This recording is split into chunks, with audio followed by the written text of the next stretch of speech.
Good morning, everyone.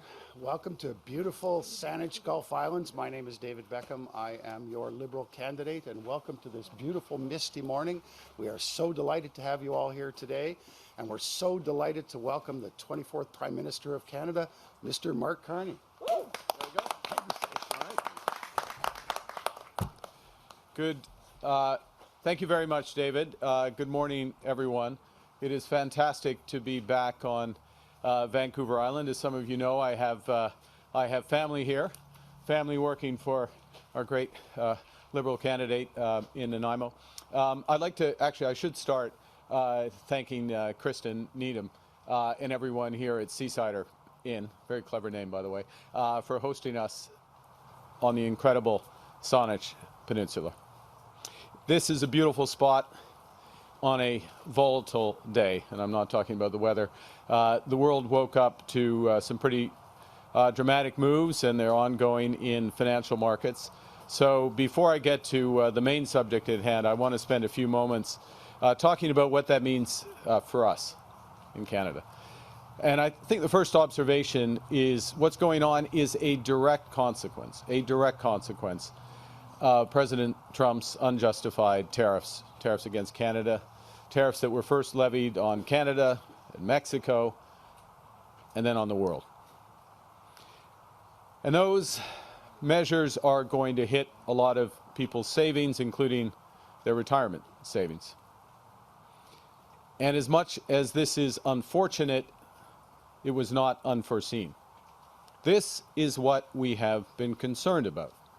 And indeed, this is what we've been trying to warn the President of the United States about. And I'm not going to sugarcoat it. There may be some tough days ahead for Canadians, but I also want to reassure that we are prepared. We foresaw this. And borrowing on my experience helping to guide Canada through the 2008 financial crisis and helping the United Kingdom weather the impacts of Brexit, we have been taking steps, and we are continuing to take steps to protect Canadians. Today, my plan is to speak about environmental sustainability, and I will get to that in a moment.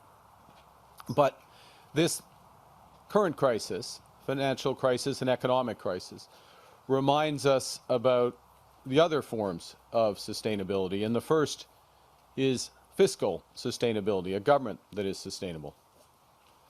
La saine gestion des finances publiques nous évite de mettre une charge trop lourde sur les dos de nos enfants et petits-enfants. C'est au centre de la stratégie de mon gouvernement. Nous allons dépenser moins pour que le Canada puisse investir plus. Nous nous engageons à atteindre l'équilibre budgétaire dans les 3 prochaines années, tout en utilisant les revenus venant de l'impôt pour maximiser les investissements privés qui bâtissent notre économie et soutiennent une croissance économique durable. The second sustainability is personal sustainability. In other words, our ability as individuals to provide for ourselves and our families while we're working, during our careers, and into retirement. And President Trump's actions are challenging that personal sustainability by disrupting the global economy, global financial markets, by directly targeting Canadian workers, and by fundamentally reshaping the international trading system. So many Canadians are understandably worried about their jobs and their retirement savings, which is why, anticipating this need, we announced this morning that we will help to protect Canadians' retirement savings from this market uncertainty.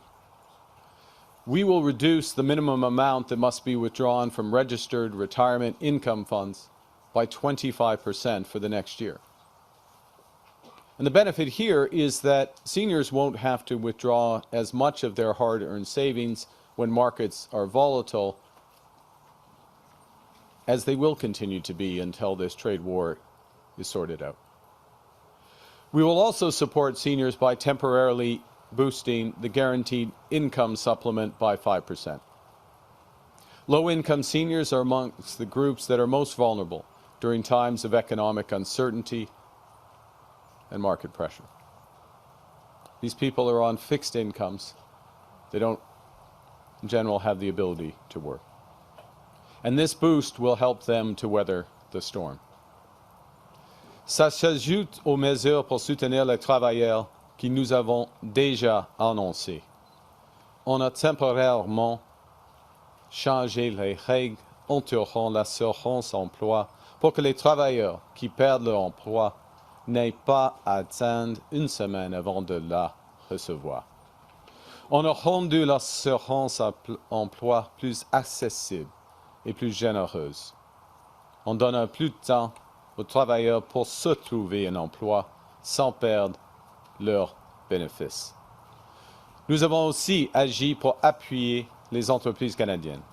Nous avons reporté les paiements d'impôts sur le revenu ainsi que les versements de la TPS et de la TVH pour les entreprises de début avril à la fin juin, ce qui va fournir jusqu'à 40 milliards de dollars de liquidités à nos entreprises. Nous déployons aussi un nouveau mécanisme de financement pour les entreprises, avec plus de financement pour les agences de développement régional pour qu'elles puissent offrir plus de soutien à nos entreprises. Now, the third kind of sustainability is my principal topic for today, environmental sustainability. We are blessed in this country because we are rich in nature. People from all over the world come to visit BC, to visit Vancouver Island, to visit Canada, to enjoy the kind of view we have right here, right now. Although your view is somewhat better than my view, but that's okay. It's not bad. It's not bad, my view, but better that way. The natural beauty of our nation is stunning, and our natural heritage is virtually without equal around the world. Just as we Canadians care about our language, we care about our culture, we care for our natural world. As Canadians, nature is our nature. And this wisdom comes to us from Indigenous traditions. As Elder Duke Redbird says in his poem, The Power of the Land, in every nation, in every clan, the elders to a person, whether woman or a man, shared a common truth, one truth to understand, that the spirit of the people is equal to the power of the land. Malheureusement, il faut se rendre à l'évidence, nous n'avons pas assez pris soin de la nature. Au cours de ma vie, nous avons perdu plus de 70% des populations espaces sauvages. Une stratégie causée par la destruction des habitats et les changements climatiques.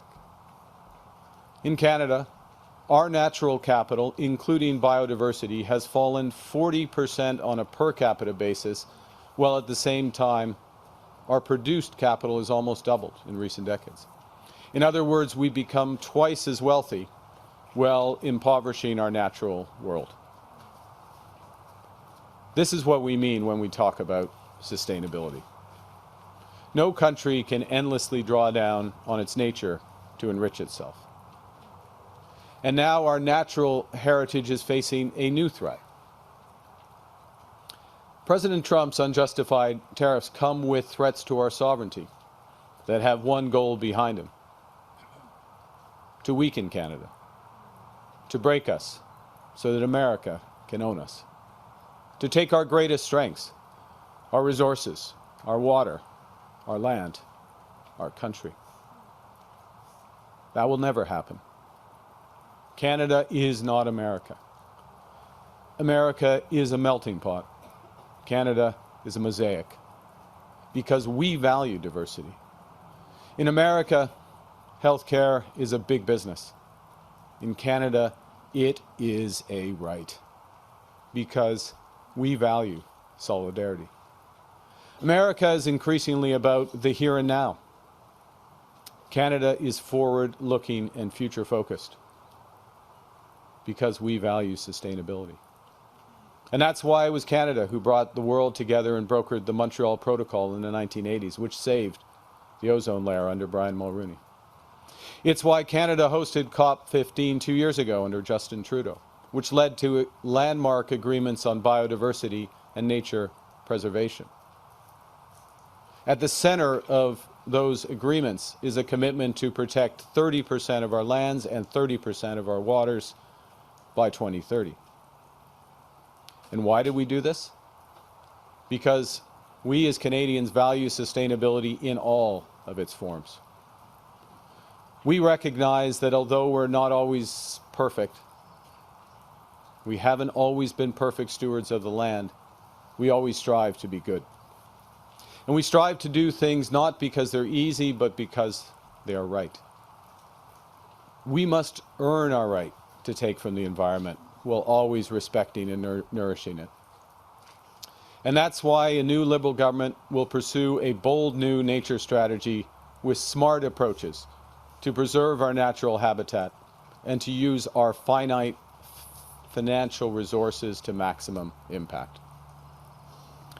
Pour ça, il faut tout d'abord identifier les endroits où nous pouvons avoir le plus grand impact. Nous allons travailler avec les provinces et territoires, les experts et les communautés autochtones et utiliser l'intelligence artificielle, les technologies satellites, la collecte de données sur le terrain pour cartographier les lieux qui sont écologiquement fragiles et riches en carbone. Nous aurons ainsi les données nécessaires pour atteindre l'objectif de cadre mondial de la biodiversité de protéger 30% de nos terres et de nos eaux d'ici 2030, plus rapidement et à coût moindre. In the past decade, we have expanded protected areas from 1% to 15%, and protected waters from 1% to just under 17%. We are making good progress. And to help get the rest of the way there, I'm announcing that a new Liberal government will move forward with 10 new national parks and marine conservation areas, along with creating 15 new national urban parks across Canada. At the same time, we will make national parks and historic sites free for all Canadians this upcoming summer. I know when I was growing up in Edmonton, Jasper National Park, Canada's crown jewel, in my opinion.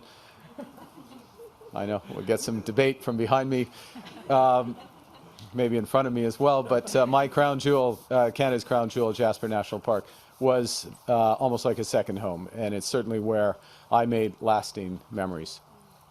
But creating new parks and making all our parks more accessible will help ensure that every Canadian will be able to experience the beauty of our great nation, just as I did. Now, to protect Canada's lands, our waters, and our wildlife, we must turn first to First Nations, Inuit, and Métis leadership. Indigenous peoples are the first stewards of this land. And that's why my government will support Indigenous-led conservation projects and expand Indigenous Guardians programs to include Arctic Indigenous Guardians to safeguard our north. We will also reintroduce legislation at the first opportunity to enshrine First Nations' right to safe, clean, and reliable drinking water under law. Pour protéger la faune du Canada, nous allons nettoyer nos rives et mettrons fin à la commerce transfrontalier d'espaces sauvages, tout en nous défendant contre la dégradation de nos océans et de nos littoraux et en travaillant avec l'industrie pour créer des pêches plus durables et respectueuse de l'environnement. La protection de nos ressources en eau douce et aussi la protection de nos ressources en eau douce est aussi une priorité. C'est pourquoi on prend des mesures pour les protéger en créant un nouveau fonds stratégique de 100 millions de dollars pour les technologies de protection des eaux. Et nous ferons de la protection des eaux l'une de nos principales priorités commerciales et diplomatiques. Now, crucially, our new plan recognizes one undeniable fact. Protecting nature and fighting climate change are intimately linked. Our soils, our oceans, our trees are the best stores of carbon that we have. In fact, nature-based solutions could get us, as a world, almost 1/3 of the way to reducing our emissions and helping to stave off the worst effects of climate change. And at the same time, on the other hand, climate change threatens to irreversibly harm our natural environment.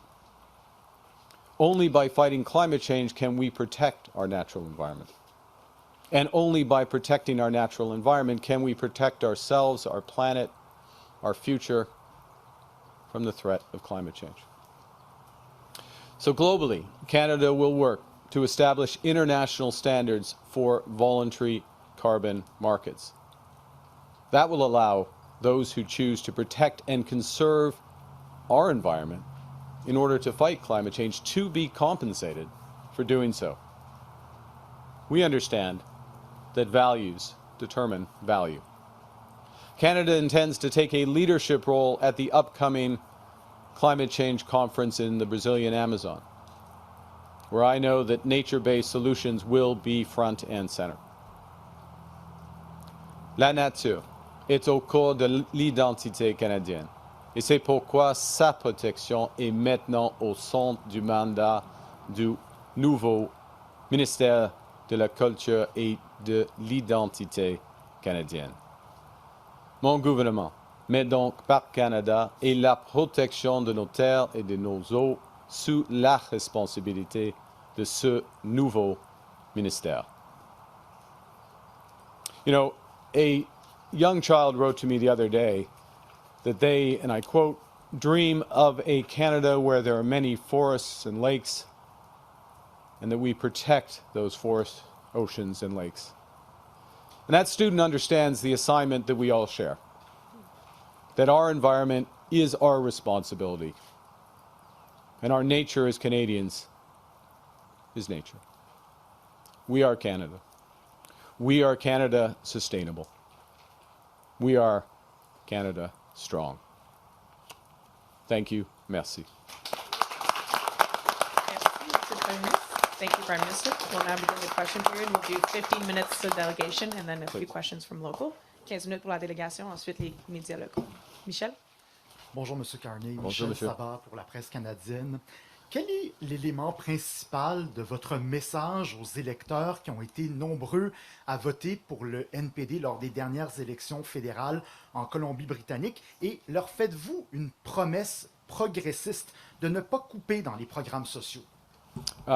Merci pour votre question. Premièrement, en ce qui concerne la dernière partie de votre question, je l'ai fait. Je fais cette promesse. On ne coupe jamais les programmes sociaux, y compris l'assurance médicale et puis les soins dentaires et tout cela. Il y en a plusieurs, mais on ne coupe pas, mon gouvernement, premièrement. Deuxièmement, en ce qui concerne cette élection, il faut le dire, le grand enjeu, c'est la lutte contre les menaces américaines. Qui va représenter le Canada à la table? The question, the second part of the question was about a commitment not to cut social programs. I gave an absolute commitment not to cut social programs. I gave a couple of examples. I won't take the whole time. I listed dental care, pharmacare, but I could list many more. We will not cut those. They are at the core of what we do. And I will say one other thing, which I didn't say in French, which is one of the reasons why we want to build a strong economy. We need a strong economy il faut avoir une économie forte afin d'avoir des programmes sociaux. And we know how to build that strong economy. Last bit of the translation, unfortunately, but the reality is that the key issue in this election is who can stand up to the threats from America, to our sovereignty, to our nature, to our livelihoods, to our future. Who do you want at that negotiating table? Monsieur. Les marchés chutent. Vous en avez parlé en ouverture de votre discours, mais seulement en anglais. Que dites-vous donc aux Canadiens qui sont inquiets? Premièrement, oui, la situation est difficile, il faut le dire. Premièrement, il faut reconnaître. Deuxièmement, nous avons une stratégie de se battre contre les Américains afin de changer les politiques tarifaires des Américains, premièrement, et on fait de progrès. On verra dans quelques semaines, mais on fait de progrès. Deuxièmement, en ce qui concerne, et le deuxième élément, c'est de protéger nos travailleurs et protéger les gens qui ont déjà pris leur retraite avec des initiatives très spécifiques en ce qui concerne les épargnes des gens qui sont pris leur retraite. Et finalement, et ça c'est fondamental, et de bâtir notre économie. Il faut bâtir l'économie à partir de maintenant. OK? Prochaine question. Monsieur? Bonjour, Christian Noël de Radio-Canada. En Colombie-Britannique, aujourd'hui, vous faites le choix de faire une annonce sur l'environnement, sur la protection de la nature. Oui. À l'aube de la campagne électorale avec les premiers ministres, vous avez promis de bâtir des corridors énergétiques, de réduire les évaluations environnementales de 2 à 1. En quoi est-ce que ce n'est pas contradictoire? Et qu'avez-vous à dire aux électeurs, notamment des néo-démocrates, qui s'en inquiètent? Premièrement, il faut faire plusieurs choses en même temps comme un gouvernement. OK? À ce moment-là, par exemple, au Québec, les gens au Québec, les entreprises au Québec utilisent 7 jours, ce jour-ci, 350 000 barils de pétrole, jour par jour. Et 70% de ce pétrole viennent des États-Unis. Nous avons la chance de repousser, de déplacer ce pétrole. Si, mais seulement si, on fait des assessments, d'impact assessments, pardon, et puis, mais s'ils ont tout d'accord, c'est-à-dire le Québec, les peuples autochtones et toutes les autres provinces et le fédéral. Et cette initiative d'avoir un projet, une revue, c'est parce que nous sommes à l'aise avec le processus environnemental du gouvernement du Québec. OK. En anglais, s'il vous plaît. In English, we have to be able to do in government more than one thing at one time. We are moving to protect the environment. Announcement today, the focus of the question is on developments of conventional energy. I use the example of Quebec, which uses 350,000 on average barrels of oil a day, 70% of which comes from the United States. There is a big advantage to Canada to push that out, use our own oil, use the resources from that for other things, including protecting our environments, our social programs as well. But we will only do that in the case where we have the support of First Nations. We have the support of all the provinces, obviously including Quebec in the example that I gave. And with respect to environmental assessments, yes, we are open to having one project, one review to speed these projects of national interest, but that's because we have confidence in the environmental standards, in this case, of the province of Quebec. Monsieur. En suivi, en quoi ça devrait rassurer les électeurs qui ne sont pas nécessairement en faveur de ce genre de projet-là? Et aussi, vous parlez d'accélérer l'exploitation des ressources, mais vous voulez continuer de plafonner les émissions. En quoi est-ce que tout ça, c'est compatible? Non, et ils sont compatibles parce qu'il faut réduire les émissions des gaz à effet de serre de scope 1 et scope 2 en ce qui concerne dans les gaz à effet de serre dans la production et la transmission de pétrole et de gaz. Okay?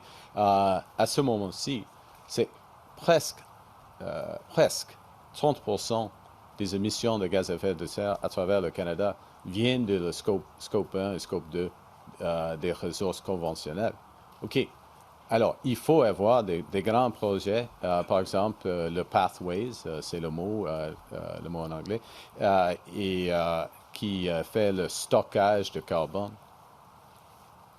Il faut faire plusieurs choses en même temps afin d'avoir une transition énergétique, afin de bâtir un Canada durable et fort. Merci. In terms of now I have to back up to my answer. In effect, the heart of this is how is it compatible to have both the development of conventional oil and have a transition? And part of the answer, and a cap on emissions. The answer is, look, we have almost 30% of our emissions in this country come from so-called scope 1, scope 2 emissions. In other words, in the production and transportation of oil and gas. This is an enormous figure. It's an unusually high figure relative to other countries, okay, in the production. We need to get those emissions down. We can get those emissions down with Canadian technology. The example and one of the great opportunities for Alberta, for Canada, ultimately for the world, is to advance carbon capture and storage. The principal opportunity there is in the Pathways project. That's how one reconciles is both producing more, which has the advantage of pushing out foreign supplies, makes Canada richer, pays for our social programs, gets good jobs, helps support our environment at the same time while using these gas. Mr. Aiken, please. Sorry. I know we're short on time, so I'll be quick too. Well, I'll try and be quick. David Aiken, Global News. Good morning. Good morning. I'd like to come back to the markets. Your investments are in a blind trust. You don't know how they're doing, but the rest of it. They're going. I'm sure they're going down if they're. Yeah. So I wondered, you're a former Bank of Canada governor, former Bank of England governor. What do we make of this? What do businesses make of this? What can governments do, if anything? Well, it's the key question. First off, I'll say I did speak to the governor of the Bank of Canada today. I spoke to the Minister of Finance. I spoke to a number of counterparts in the last 24 hours around the world, including his, as you know, Prime Minister Starmer. At present, let me say a few things and get to the heart of it. What you worry about in these types of situations, if you are charged with overseeing financial markets, are there problems that are being created by the markets themselves, the banks themselves? Are there weaknesses? We do not see that. We have rock solid financial institutions in this country, so they're not making it worse. Okay, so but what is happening in the markets is they are reacting to what we have warned about, which is that these tariffs are fundamentally damaging to the American economy and by extension to the global economy. So what needs to be done in a situation like this is, yes, there's a lot of technical things and liquidity and lots of work, that needs to be done to make sure the markets function and the markets don't make it worse. I have confidence in the Governor of the Bank of Canada, Minister of Finance, they're on top of it, and also have confidence in Canadian institutions. So Canadians can be reassured on that. But what you need to do in a crisis, and I've long experienced in this, is you need to meet it with overwhelming force. You need to meet it with overwhelming force. And the situation at the heart of this is uncertainty about U.S. policy, or to make it worse, is greater certainty that U.S. policy will be self-harming to the American economy, and therefore the global economy, if the U.S. doesn't walk back from this tariff policy. We can't control the United States. We can't control President Trump's decision. We can speak, and we do, and influence and inform. We can control what we do here in this country, and that's why we're being clear about, and we've been clear from the start in terms of the huge payback if we have one Canadian economy, not 13. The huge payback for major projects of national interest. The ability to catalyze investment in this country of all sorts, and the importance of diversifying our trading relationships around the world. And I will say in the last 48 hours, I've had a series of conversations around exactly, well, in fact, all of those aspects. Sorry, David, I'll hand back. But, so the way we need, and what Canadians I think the core message to Canadians is something I've said over and again, but I want to really emphasize. We can give ourselves far more than the U.S. can take away. So the U.S. is driving itself into a recession, pressure on the world if the U.S. doesn't change course.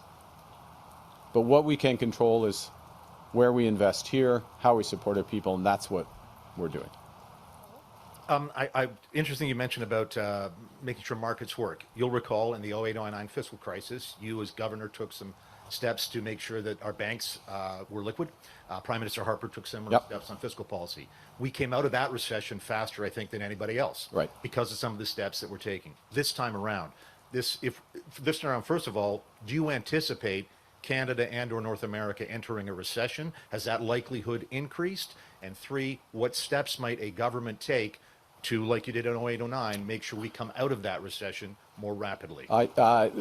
Exactly the right question. In terms of, yes, the probability of a recession in the United States has gone up significantly. You see that from independent commentators, and something that we had warned about, and I take no joy in that it becoming more likely.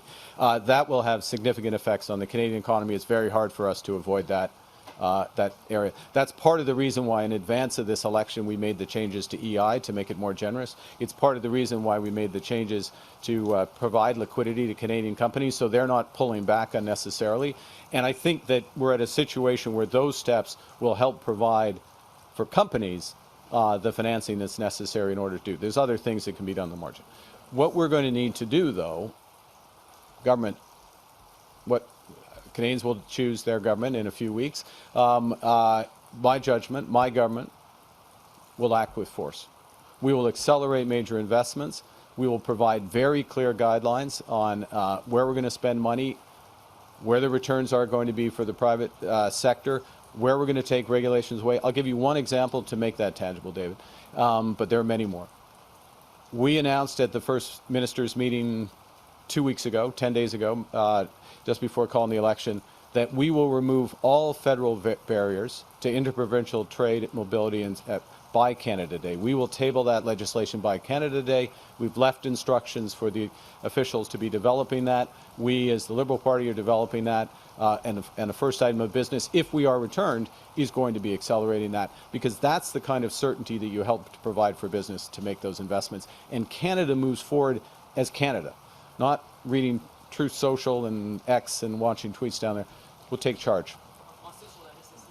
En ce qui concerne le risque d'une récession aux États-Unis est augmenté, c'est fortement augmenté, et c'est bien difficile pour le Canada d'éviter une récession s'il y en a une aux États-Unis. Mais nous sommes maîtres chez nous. Nous contrôlons notre destin économique.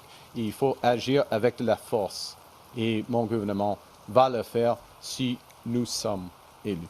We'll do a last question from the delegation before going to local media. Yes, thank you. Good morning, Nijudan Melissa, Globe and Mail. Hi. I'm wondering if you think sending out a carbon rebate when you've taken away the actual levy constitutes as an election goodie. Do you worry that No. voters will see it as a voting bribe? No, it's a very well thought through thing, because what our commitment was from the start. It was a commitment I made during the leadership campaign, and then we followed through once I had been chosen and was Prime Minister. And our commitment was that we were going to make Canadians whole. So, well, Pierre Poilievre said axe the tax and never said anything about the rebate, didn't acknowledge that it exists, didn't acknowledge that more than 70% of Canadian households were coming out ahead of the combination of paying the consumer carbon tax and receiving the rebate. We recognized that they were coming out ahead. So we endeavor to make sure that, having removed the tax, which gives money back, obviously, and we see it at the gas pump, but also making sure that the combination of the two makes sure that those families come out ahead. And so what we couldn't do in the 9 days of government is pass a tax cut. We've announced our intention for that middle-class tax cut. It's very clear, the $825 for two earning families, up to that. And that rebate bridges to the point at which, if we are elected, we will pass that tax cut.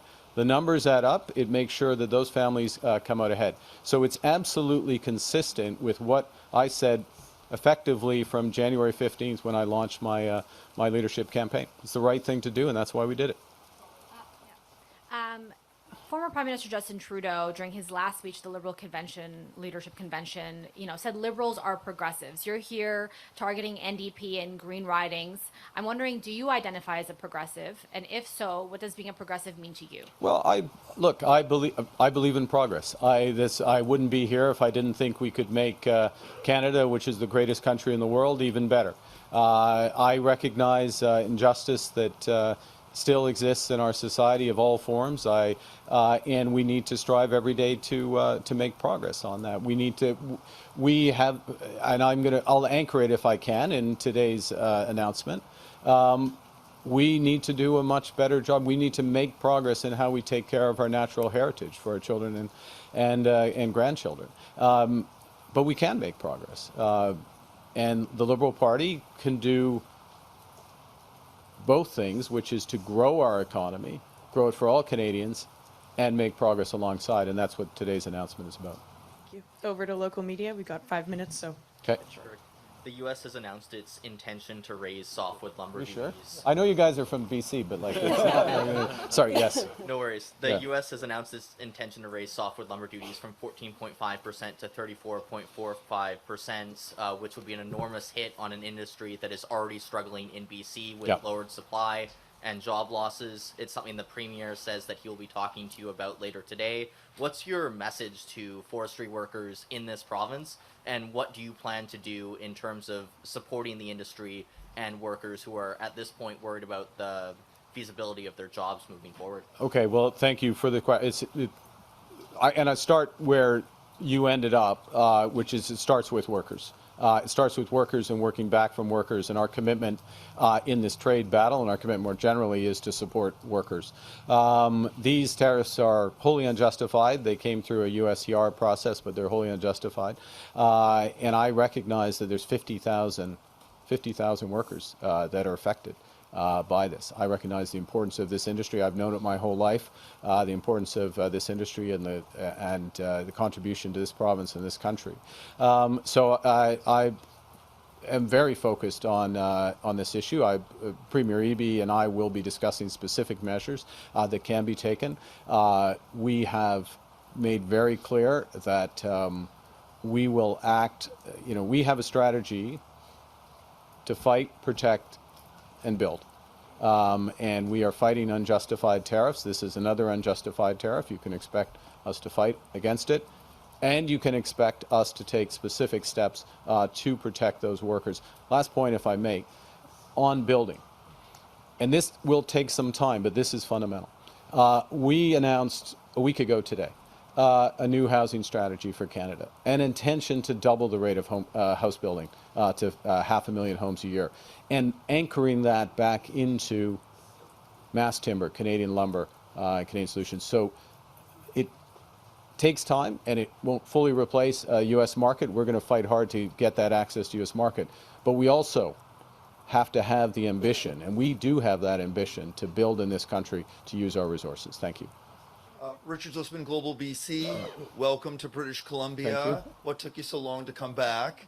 And also, you're meeting with Premier Yeah. David Eby today. He is. Didn't we just see each other like a few weeks ago? But yeah, okay. Election. You've been in Okay. many other provinces, not British Columbia yet. You're here now. I am. Thank you. And it's beautiful, as Yeah. always. Yeah. Premier Eby has been expressing concerns for months about the way equalization works. He says BC doesn't get its fair share, that we don't get major infrastructure funding from the federal government as we should for things like the Massey Tunnel. We're not getting the right amount of money to support immigration in this province, to support things like housing, to support the province to build schools and hospitals.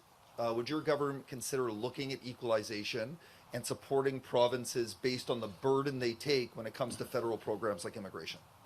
Thank you, Richard, for the question. I look forward to the meeting with Premier Eby, and we have regular discussions. So this is part of those discussions. I'm a huge believer in federalism, and I'd say the following. I start from results and work backwards from results.